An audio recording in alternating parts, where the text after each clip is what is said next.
Welcome to Reykjavik Grapevine's Covid-Cast.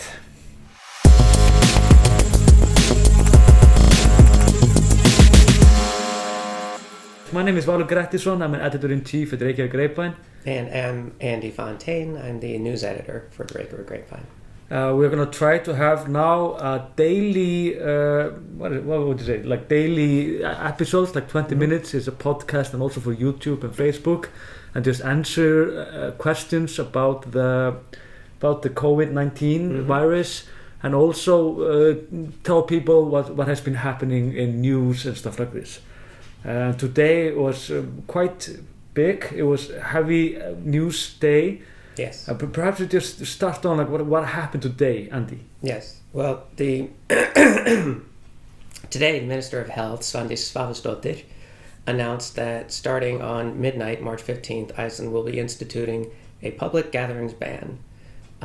So no more than 100 people will be allowed to gather. In addition, universities and secondary schools will be closed.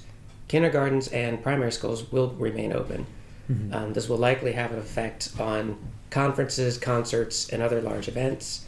However, if you're planning on traveling to Iceland, don't worry. There's no travel ban in place. This does not apply to airports, nor does it apply to harbors. The country is open. Yes. But there are a lot of course, restrictions going on. This is similar to what the Danes have been doing, and I think other Scandinavian countries, but there is difference, like the elementary schools are not closed, the kindergarten is not closed, and of course, like you can't be in a place where there are 100 people or more. And also interesting, the police or some like will not enforce this. Right. This goes. It's the same like in stores. If you go to a store you want to buy, then they're just gonna trust us, I guess. Yeah, that was one of the more interesting questions brought up at the press conference. A reporter had posed the question, so what, are there going to be police standing guard at the shopping centers to make sure? And obviously the Prime Minister was like, no, we just trust people to like what's wrong to honor the ban. And that's one of the things that's really been impressing me about the Icelandic response in this is, you know, this idea of like we're all in this together. There's a great emphasis on personal responsibility as well, and that they're trusting people to think about the greater good and act upon that rather than immediately, you know, dispatching Vikingasveitin or something like that to keep people indoors. Well, how is it in the US? They have like the National Guards, right? I've been hearing reports of the National Guard deployed here and there, but they are more like helping, like giving people food, and they're just. That's primarily what the But there have many other things have been happening. Like of course you all know this about Donald Trump and the flight ban in the US. Yes. That will take an effect, I think, at midnight tonight. Yes. Eastern Standard Time. Yeah, and this is there are a lot of questions around this, and people are misunderstanding this quite heavily. Yes, they are. Like, what are the basic key facts in this? Well, first of all, it does not affect American citizens. If you're a U.S. citizen and you're in Iceland right now and you're like, oh no, I can't get back into the country, yes, you can. U.S. citizens can still travel to and from Europe. This applies specifically to foreign nationals, and exceptions include legal residents of the United States of America, U.S. citizens, immediate family of American citizens, immigrants who are working specifically, or aliens as they're classified in the presidential proclamation, who are working with healthcare workers. You can, and if you're a foreign national in the U.S., you can also leave the U.S. and go to Europe. Yeah, and of course, if you're from England or live in the UK, Ireland, England, I guess Scotland also.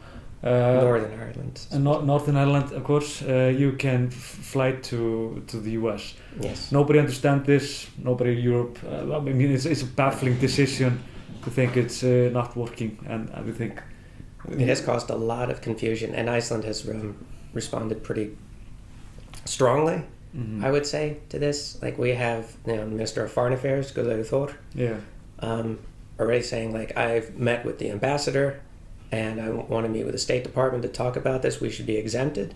Iceland's argument is that both our geographical position separate from the rest of continental Europe, as well as the measures that we've already been taking, should exempt us from this travel ban, which will be lifted in 30 days. Yeah. Even though by the language of the proclamation it says the president has the final say on when this is lifted. For now, it's 30 days from midnight Eastern Standard Time tonight.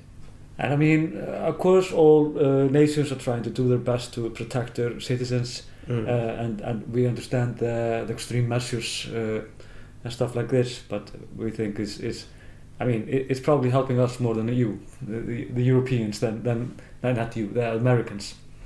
If Americans are watching this, if you go into the just the head count, how many are infected now in Iceland? There's 117. Yeah. As of this morning, anyway. In 15 days, right? 15 days. Yes. It bears emphasizing that these aren't just like people that they're catching in the wild. No. The vast majority are from the group of people who returned from the ski trip in the Alps in Italy and Austria.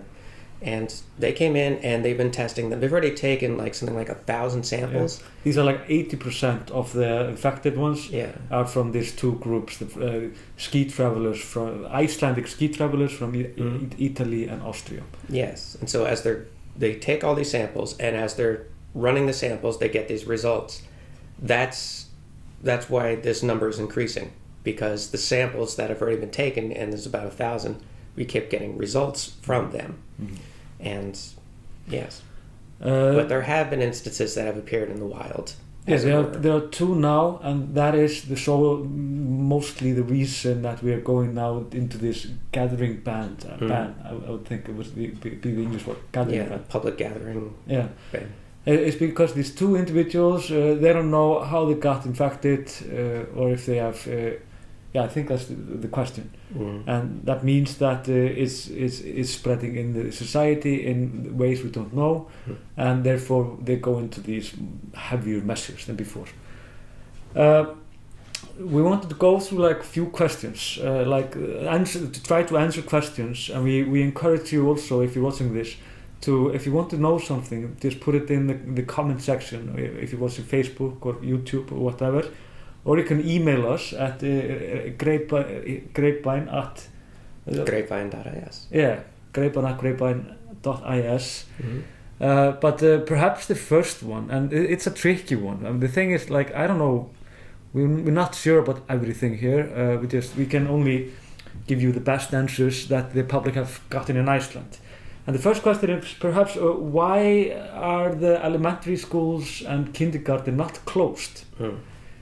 Do you have any definite answer for this? Or?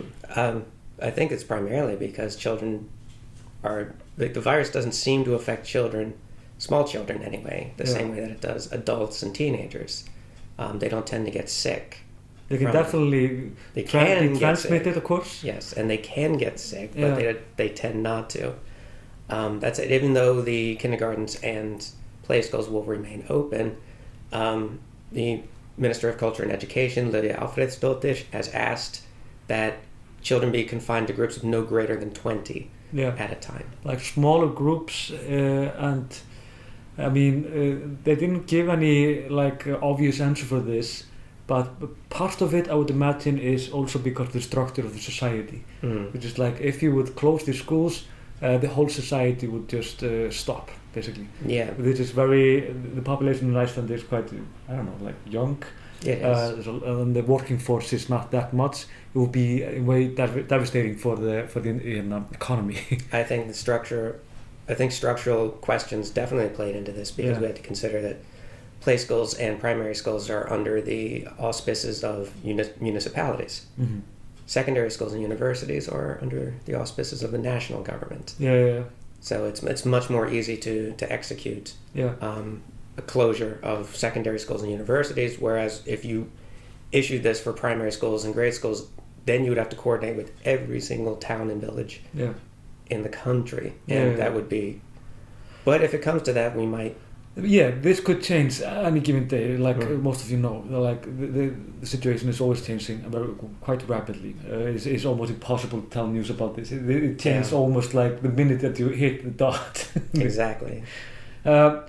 One other question: is the country open? This is of course, people are not eager to travel right now. No. But Iceland is definitely open. You can fly from here and to here. Mm-hmm. This is very simple. So you can still come here. Tours like and stuff like that, like tourist stuff is also open as long as like if you want to book a trip to some glacier, you're probably better off there than in New York. I don't know. This is true.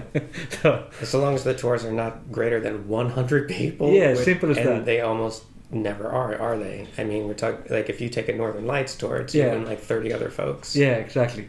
So yeah, you can pretty much continue to do everything that you might want to do while you're in Iceland. So one question, and this is everybody's kind of asking that, and I would ask the same question if I was going somewhere.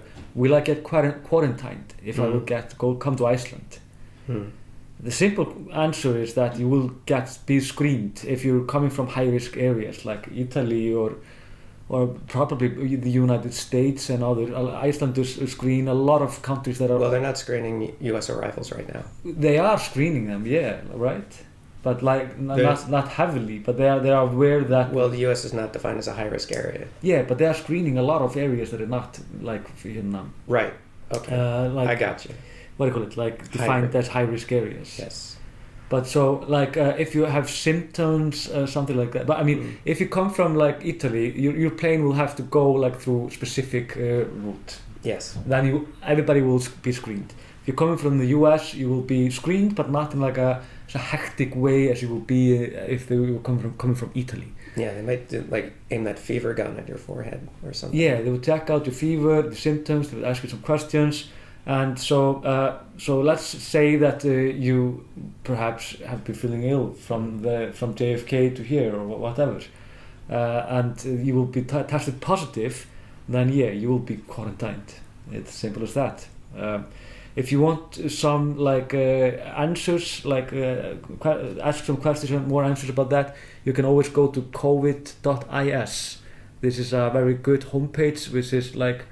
It's the police, the government, and yes, and everybody like the government's page basically, and you can see exactly what this means. Yes, but don't worry, you will get food and housing and everything. The most important thing to have in mind is like you can still come to Iceland.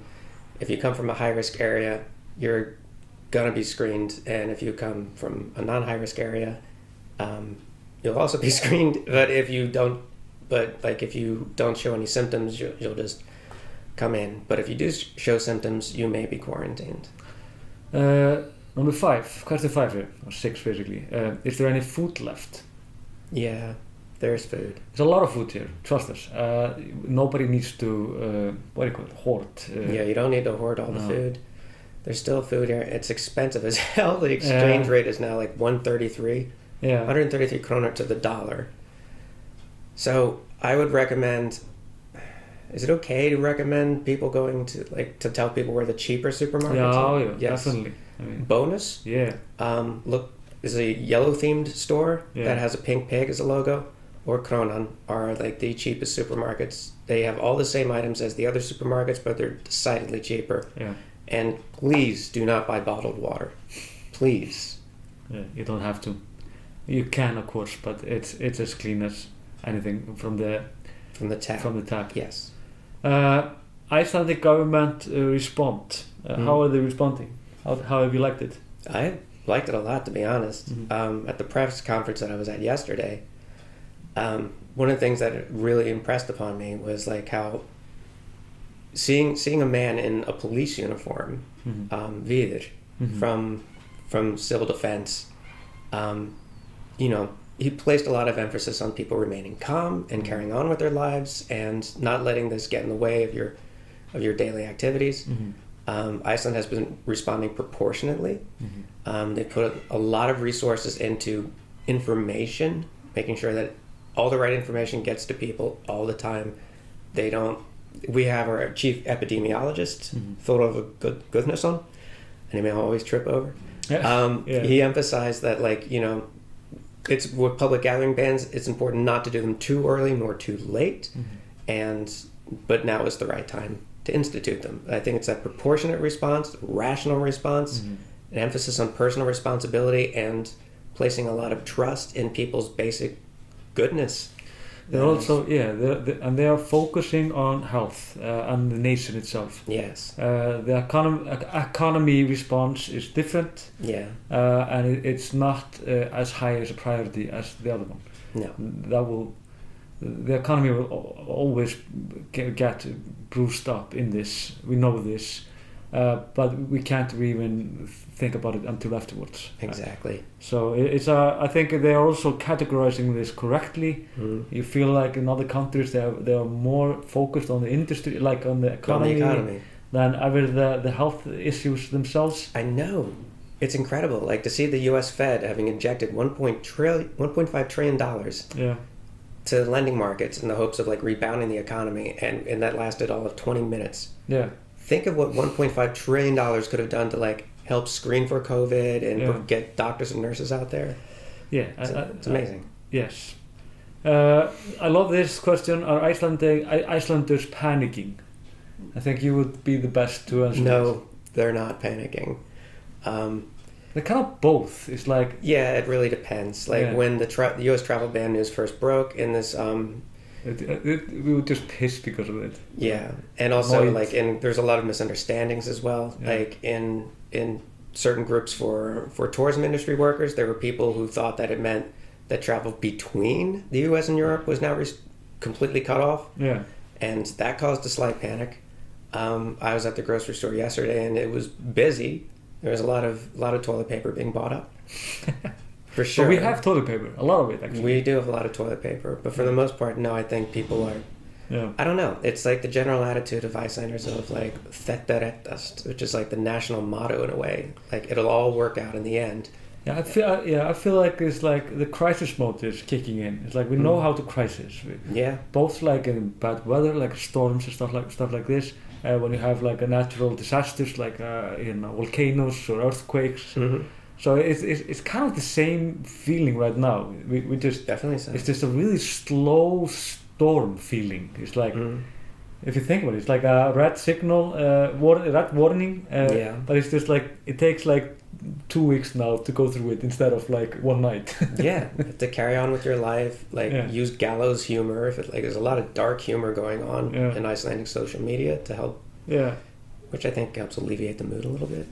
Should actually do that. Take the best 5 dark jokes that we see. Yeah. Carefully selected. One question here. Will I be able to get back home if I come to Iceland? Let's say like you come to Iceland tomorrow and you have like the gathering ban, a lot of stuff happening. The answer is always yes. You will always be able to fly back home. Absolutely. Everything is functioning still. Flights and cancellation, like what to do if you do not want to come here. Feels like it's flexible. We're not sure about this though. From what we have heard is like the travel industry is humble when it comes to this. Yes. So it's like they're probably hoping that we will go in the end. It will be in their best interest, I guess, to pick up where we left.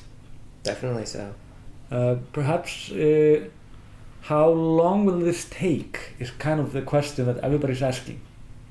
How long will what take? The virus? The virus and the ban and like this crisis mode that we are in. If we knew the answer to that question definitively, we'd solve a lot of problems, wouldn't we? And the only, it'll take what it takes. Yeah, the only definite answer that we can give right now is 30 days.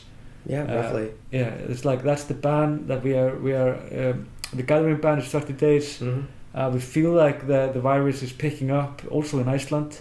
Mm-hmm. Not hectically, it was like 13 new cases yesterday, a little bit higher than before. From the group that was already had samples taken. Yeah, so it's like yes. So it's like we're just hoping that like in the next 10 days we could just get it over with, basically. Maybe so. Yeah, so like hope and not hope is of course poor choice of words, I guess. But anyways, okay. Anything else? Perhaps just remind people that you can go to grapevine.is and see all the newest news from Iceland. You can go to our YouTube channel.